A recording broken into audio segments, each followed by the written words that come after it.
un conte par jour.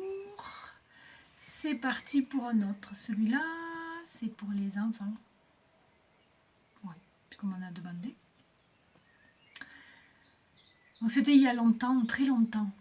C'était il y a tellement longtemps que c'était du temps où les hommes n'existaient pas. Et à ce temps-là, le roi de la forêt, c'était l'éléphant. Le roi de la forêt, c'était l'éléphant. Le roi des animaux, c'était l'éléphant. Et un jour, l'éléphant s'est posté sous un gros arbre et il a appelé tous les autres animaux. Ils sont tous arrivés, en courant, en rampant, en marchant, en volant, en nageant. Tous sont arrivés, les animaux à plumes, les animaux à poils, les animaux sans rien. Ils sont arrivés autour de l'éléphant. Il les a tous regardés, il leur a dit « J'ai décidé qu'il fallait que nous arrêtions de chasser. » Les animaux se sont regardés. Le guépard, la panthère, le lion, le tigre. Ils ont regardé l'éléphant, ils ont dit « Mais enfin, si on arrête de chasser, qu'est-ce qu'on va manger? Et puis d'ailleurs, pourquoi arrêter de chasser ?» L'éléphant a regardé le lion, le tigre, la panthère. Il leur a dit « Regardez-les, elles là, c'est pas vos antilopes.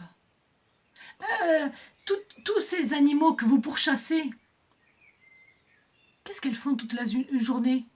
Elles ne font qu'essayer de vous échapper pour ne pas que vous les mangiez. C'est plus une vie pour elles. C'est pas une vie. » Ah. Le lion, le tigre, le guépard, la panthère se sont regardés et ils ont dit « Bah, c'est pas faux.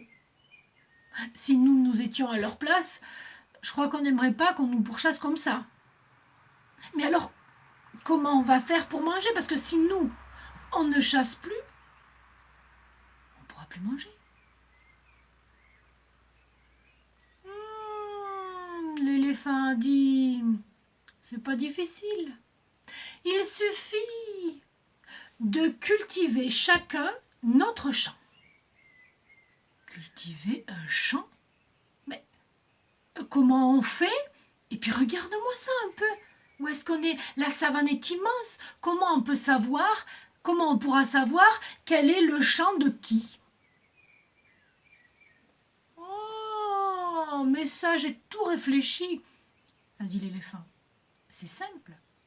Il suffira qu'on parte d'un endroit bien défini, qu'on fasse 100 pas d'un côté, 100 pas de l'autre, 100 pas, et le carré, l'espace défini, sera notre champ, et on y plantera ce qu'on voudra.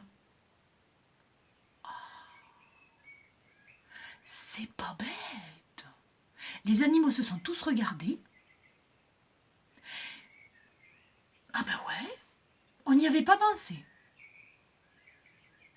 Enfin, pas tous les animaux. Il y en avait un qui était à l'écart, qui était derrière un buisson, là-bas, au loin. On voyait juste dépasser ses longues oreilles. C'était le lièvre. Et lui, derrière son buisson, il écoutait tout ce qui se passait, il regardait et il faisait...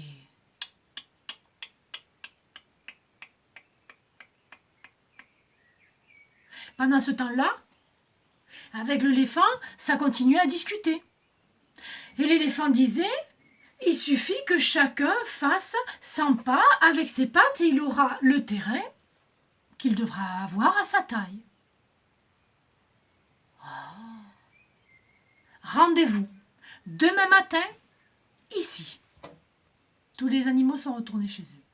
Le lendemain matin, ils sont revenus sur place.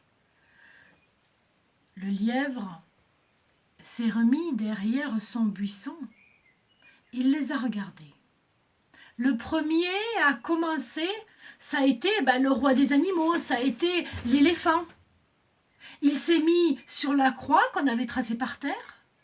Et il a commencé à faire un pas, deux pas, trois pas, quatre pas, cinq pas, six pas. Et à 100 pas, il avait un terrain aussi gros, aussi grand que lui.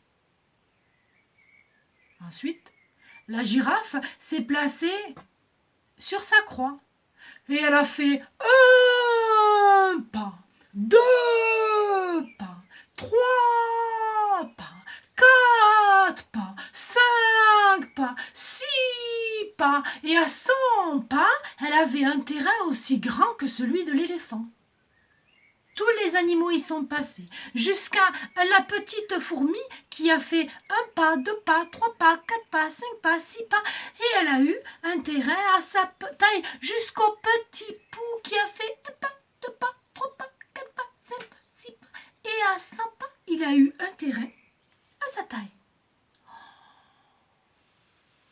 Le chimpanzé, quand il regardait ça, il sautait partout, il se disait « Ouais, oh vite que ce soit mon tour, vite, vite, vite que je plante plein de bananiers, des bananes, des bananes, des bananes !» Il me tarde, il me tarde, il me tarde.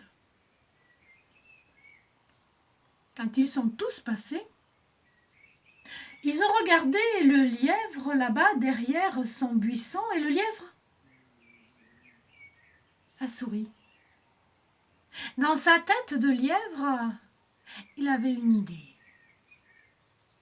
Il s'est avancé, il s'est mis sur la croix qu'on lui avait tracée, et il a fait un bond, deux bonds, trois bonds, quatre bonds, cinq bonds, six bonds, sept bonds, huit bonds. Et à 100 bonds, il a eu un terrain aussi grand que celui de l'éléphant et celui de la girafe. Mais à 100 bonds, il s'est retrouvé nez à nez avec le tigre, qui lui a dit « Dis donc, lièvre, c'est comme ça que tu marches, toi, en faisant des bonds ?» Le lièvre a regardé le tigre, il lui a dit mon arrière-grand-père marchait comme ça, mon grand-père marchait comme ça, mon père marchait comme ça, alors moi, je marche comme ça. Ok, ok, lui a dit le tigre, tu marches comme ça. Alors méfie-toi, lièvre. Si un jour je te vois marcher comme nous tous, un pas après l'autre, ça ira très mal. Tu as intérêt à toujours marcher comme tu l'as fait. Sinon, clac, clac. Hé, hé, je te les coupe. C'est depuis ce jour-là que le lièvre saute au lieu de marcher. Enfin, ça, c'est pendant la journée, quand tout le monde peut le voir. Parce que si jamais vous allez dans la savane ou autre part, si vous voyez un lièvre pendant la nuit, vous verrez qu'il marche comme tout le monde. Mais surtout, si vous voyez un lièvre marcher pendant la nuit, ne le dites pas au tigre. Parce que sinon, oui,